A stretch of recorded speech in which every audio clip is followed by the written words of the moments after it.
Dukun dan tukang sihir adalah orang-orang yang dianggap punya kemampuan untuk menangkal gangguan sihir atau makhluk halus lainnya. Namun, dalam Islam, dua golongan ini dianggap tidak sesuai syariat dan mendatanginya termasuk perbuatan syirik kepada Allah. Kendati demikian, tak jarang ada juga dukun maupun tukang sihir yang berkedok atau menyamar atau berkedok sebagai orang beriman, misalnya sebagai kiai atau ustadz. Hal ini tentu akan membingungkan, terutama bagi mereka yang awam. Bagaimana caranya agar kita tidak terjebak dengan dukun atau tukang sihir yang menyamar sebagai ustadz ini? Setidaknya ada 12 ciri dukun dan tukang sihir yang menyamar sebagai ustadz, yaitu 1. Memberikan benda dari bulu binatang atau tali yang ada bundalannya atau simpul-simpulnya. 2. Memberikan barang-barang untuk ditanam dalam tanah, bahkan ditanam di dalam tubuhnya. 3. Memberikan kertas-kertas bertuliskan mantra-mantra dan memberikan dupa untuk dibakar pada waktu terbenam matahari, terbit matahari, atau waktu siang hari. Lalu kemudian tentu, dupa-dupa tersebut memang disyaratkan diberikan untuk setan-setan yang sedang bertugas pada waktu itu dari para dukun, sehingga setan mengetahui kau si dukun dan pasien tadi patuh padanya. 4. Menuliskan untuk pasiennya huruf-huruf lepas pada bejana, pada piring atau keramik, atau pada potongan-potongan kayu dengan material tertentu, yang bisa dicairkan, atau dengan wangi-wangian. Lalu ia memerintahkan orang yang datang kepadanya agar mencairkan dan meminumnya. 5. Memberikan sebotol air yang di dalamnya ditaruh sebagian kertas yang bertuliskan mantra-mantra dan permohonan bantuan kepada setan. Lalu menyuruh pasien mandi dengannya di tempat yang tidak terurus atau pekuburan yang sudah ditelantarkan. 6. Seringkali di rumah dukun, ditaruh tanah, pasir. Kemudian di sekitar pasir itu dibuat lingkaran dari karet dan pasien itu sudah dijadikan sebagai kesepakatan antara dukun itu dengan setan-setannya. 7. Menghidangkan minuman, kopi, teh, sirup kepada pasien yang sebenarnya sudah dimantrai. Terkadang juga makanan sebagai syarat, baik itu ketan, gandum, atau apa saja yang memang diberikan untuk dimakan, dikonsumsi oleh pasien tersebut yang sebelumnya sudah dimantrai. Ketika sudah tersisa kopi tersebut, lalu dituang di cangkir atau di piring untuk kemudian ia menebak apa yang sedang menjadi jalan keluar masalah dari pasien.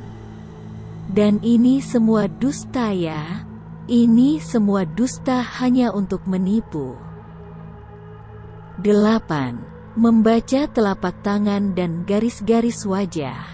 9. Dukun menaruh kerikil, rumah kerang, biji kurma atau biji gandum di atas kulit binatang buas atau di atas sepotong kain yang khusus ditenun untuk melakukan praktek tersebut. 10. Menuangkan cairan timah di sebuah wadah, sengaja dicairkan, kemudian diletakkan di depan pasien tersebut lalu dimantra-mantrai. 11. Memberikan cincin yang diukir dengan sebagian simbol dan mantra dengan bahasa cincin sudah diisi atau diberikan sesuatu. 12. Menampakkan simbol pengobatan untuk menipu orang awam dan orang-orang bodoh seperti obat-obat dokter, bacaan-bacaan yang disyariatkan. Seorang muslim tidak boleh mempercayai pernyataan gaib dari araf, orang yang mengaku memiliki pengetahuan tentang yang gaib dan peramal untuk mengetahui yang gaib. Allah Ta'ala berfirman, artinya, katakanlah, Tidak ada seorang pun di langit dan di bumi yang mengetahui perkara yang gaib, kecuali Allah. Quran Surah An-Naml ayat 65. Dalam ayat lain, secara tegas Allah Ta'ala menyebutkan beberapa hal yang hanya Dia yang secara pasti mengetahui. Pertama, pengetahuan akan hari kiamat. Kedua, pengetahuan akan turunnya hujan. Ketiga, pengetahuan akan janin yang berada di dalam rahim.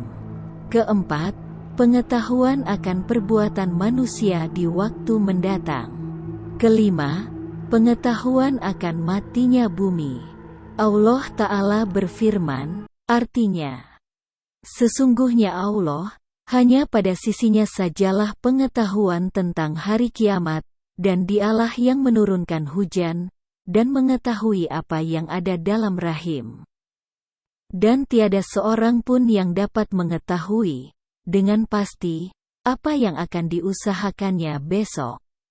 Dan tiada seorang pun yang dapat mengetahui di bumi mana dia akan mati. Sesungguhnya Allah Maha Mengetahui lagi Maha Mengenal. Quran Surah Luqman ayat 34. Sementara itu, dalam hadits riwayat Imam Ahmad, Nabi Muhammad Shallallahu Alaihi Wasallam bersabda, artinya, barang siapa mengunjungi seorang araf atau peramal, dukun, dan percaya pada apa yang dikatakannya, maka ia telah kafir kepada apa yang diturunkan kepada Muhammad, Al-Quran. Hadits sahih diriwayatkan Imam Ahmad. Sementara itu, sihir merupakan bentuk dari kekufuran. Kufur sama dengan tidak memiliki iman. Allah Ta'ala berfirman, artinya, hanya setan-setan itulah yang kafir, mengerjakan sihir. Mereka mengajarkan sihir kepada manusia. Quran Surah Al-Baqarah ayat 102. Nabi Muhammad Shallallahu Alaihi Wasallam bersabda, artinya, jauhilah 7 hal yang membinasakan dosa besar. Menyekutukan Allah dan sihir. Hadis riwayat Muslim dan Ahmad.